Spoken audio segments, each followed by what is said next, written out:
मी आकाश कांबळे तुमच्या math with Akash sir या चॅनलमध्ये सगळ्यांचं स्वागत करतो.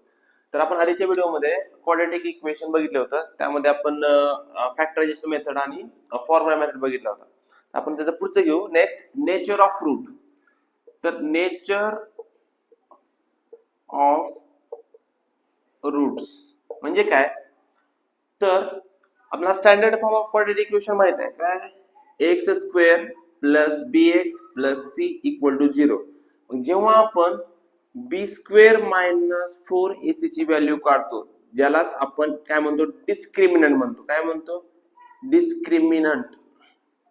डिस्क्रिमिनंट म्हणजे काय?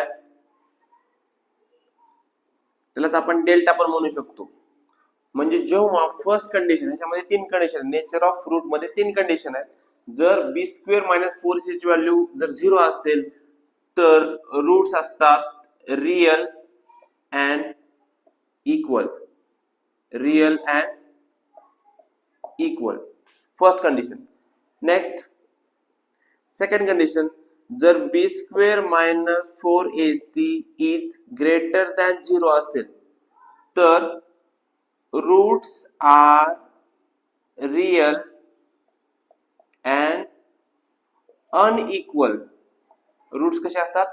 अनइक्वल असतात. आणि third and last condition, b square minus 4ac is less than 0. Less than 0 म्हणजे निगेटिव्ह व्हॅल्यूज. लेस दॅन 0 म्हणजे निगेटिव्ह व्हॅल्यूज.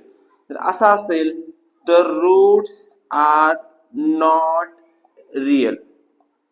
तर या तीन